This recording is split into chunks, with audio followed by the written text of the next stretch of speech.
Bonjour à tous, c'est Wed pour le groupe Google Home France. Alors aujourd'hui, je vais vous présenter ce que j'ai reçu de la part de Konix pour tester et pour vous montrer le module de radiateur pour les radiateurs connectés eCosy qui a été fait en partenariat avec Itsy. Donc Itsy est une marque française qui est basée sur Nantes, qui fait également un module pour les chauffages connectés que je vous présenterai également dans une autre vidéo. Donc on va d'abord commencer par celui de Konix. Donc il est compatible Google Assistant et Alexa, et donc qui doit être propulsé par l'application Smart Life Tuya. Alors au niveau de l'appareil, voici le module.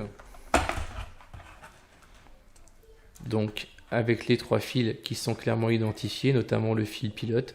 Donc les trois fils qui seront branchés directement sur le domino de votre radiateur électrique à fil pilote.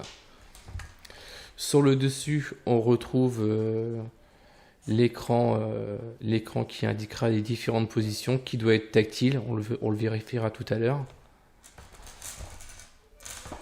Voilà, et avec, on a également un petit fascicule.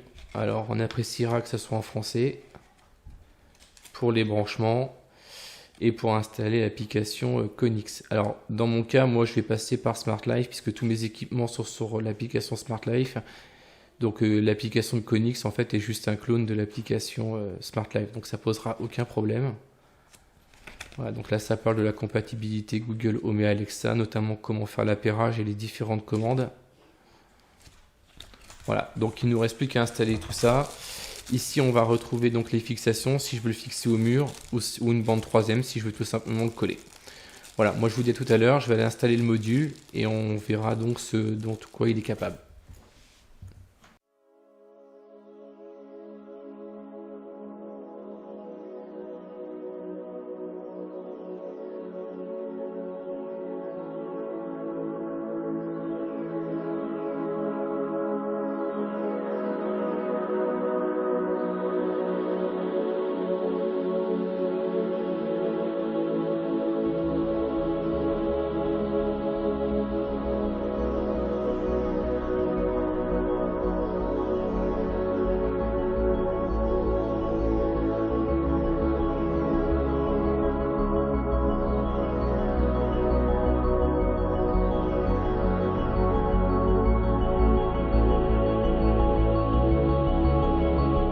Voilà, donc maintenant que le eCosy est donc installé, on va voir ensemble comment le module se présente sous l'application Smart Life.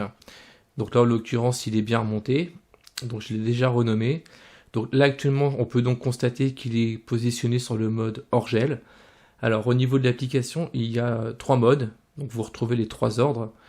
Confort, le soleil, le mode nuit et le mode hors gel.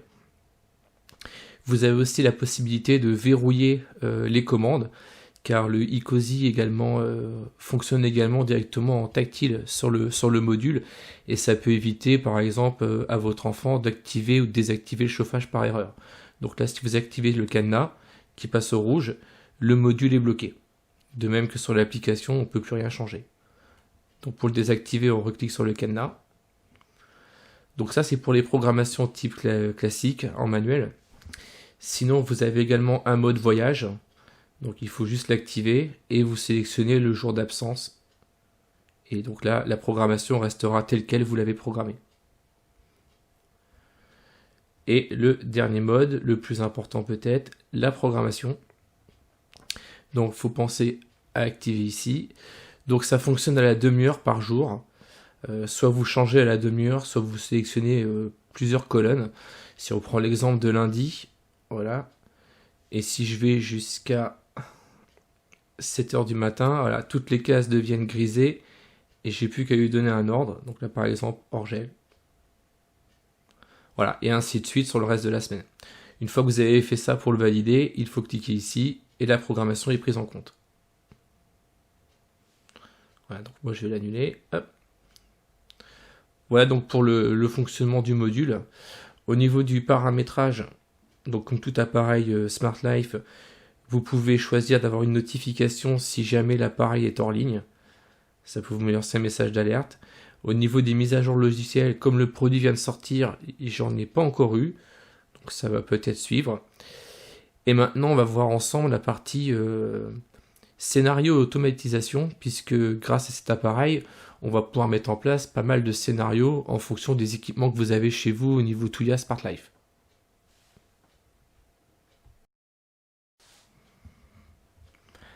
Alors, pour la partie scénario, les habitués de Smart Life vont connaître, mais bon, je vais vous présenter quand même. On va ici, on va sur le petit plus, et là on peut mettre plusieurs modes. Alors, l'intéressant avec le module iCozy, c'est qu'on peut, par exemple, si on met lorsque la météo change, au niveau de la température, vous mettez une température, voilà, on va marquer inférieur à 16 degrés à l'extérieur, vous faites suivant. Vous pouvez exécuter le périphérique, on va retrouver le iCozy, et là on peut choisir. Soit on l'allume, soit vous mettez un mode, dès qu'ils sont préenregistrés, et automatiquement en fait il va se mettre en route en fonction de la condition que vous avez mis tout à l'heure au niveau de la météo.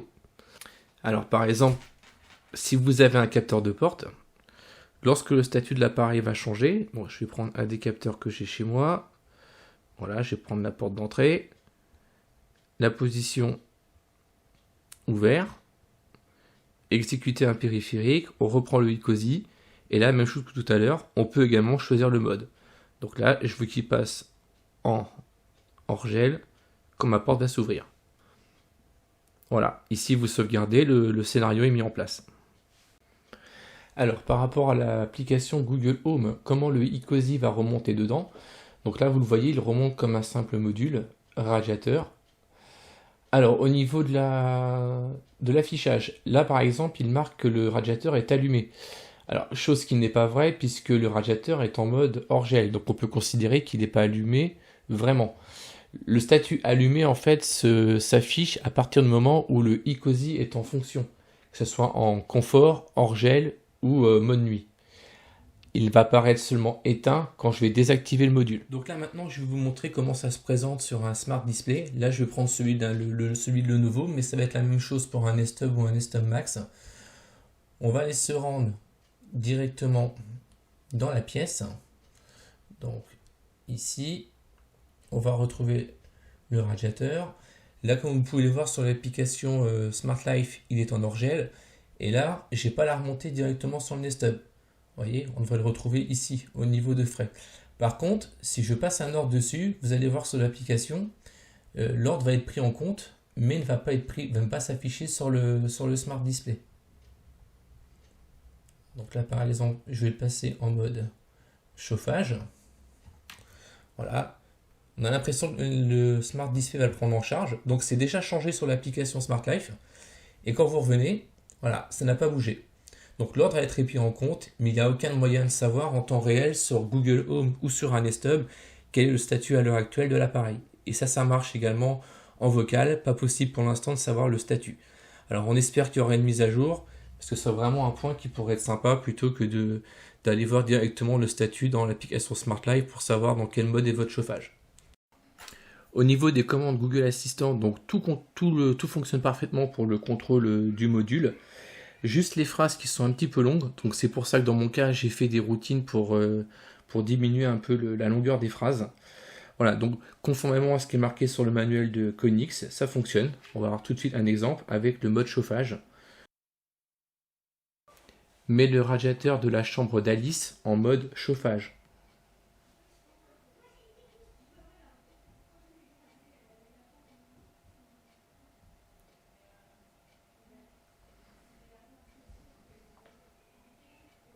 Ok, je mets radiateur en mode chauffage.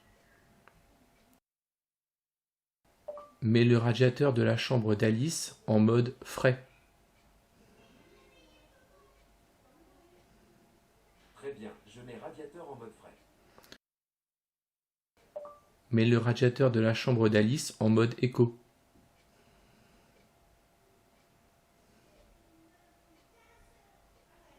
Très bien, je mets radiateur en mode éco. Voilà, donc tout fonctionne parfaitement. Donc comme je vais vous le montrer tout à l'heure, le retour d'état n'est pas vraiment encore opérationnel. Mais ça, c'est juste un petit bémol. Voilà, c'est terminé pour la présentation du module iCOSY de Konix. J'espère que la vidéo vous a plu.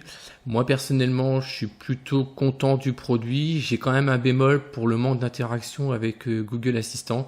Je suis un peu déçu de ne pas pouvoir contrôler et savoir le statut de l'appareil à la voix, ni sur un écran type Nest Hub. On est obligé d'aller sur l'application Smart Life pour connaître le statut de l'appareil. Alors c'est certes pas primordial, mais c'est une option qui pourrait être envisagée dans le futur. D'ailleurs, Konix m'a confirmé que Google travaillait sur une éventuelle mise à jour pour rendre ce type de module compatible. Donc peut-être un bon espoir à terme d'avoir un contrôle total, complet à la voix sur ce module. Voilà, donc sinon, à qui conseiller ce genre d'appareil? Alors moi, je le verrais plutôt sur des chauffages dans des résidences secondaires ou des chauffages d'appoint ou des studios où il y a un ou deux radiateurs. Sur une maison entière, honnêtement, je pense que le coût de l'appareil dans les 54 € multiplié par le nombre de radiateurs peut faire une facture relativement salée, en sachant qu'il n'y a pas de thermostat avec en fait. C'est à vous de faire vous-même la programmation. Alors je ne sais pas s'il existe des modules compatibles Tuya qui font les thermostats et qui pourraient en même temps gérer la connexion de iCOSY. C'est à voir. Voilà. Là par contre, je ne pourrais pas vous dire. On va essayer de se renseigner. Voilà. Donc sinon, plutôt bon produit, meilleur que le modèle Itzy, même s'il a été fait en partenariat. Le vrai avantage du iCOSY, c'est la compatibilité Smart Life qui offre donc la possibilité de faire des scénarios et des automatisations assez nombreuses. Voilà, c'est la principale différence et c'est ce qui fait que le modèle de Konix coûte un peu plus cher, donc 10 € environ. Voilà, donc c'est tout pour cette vidéo. Moi, je vous dis à la prochaine et salut!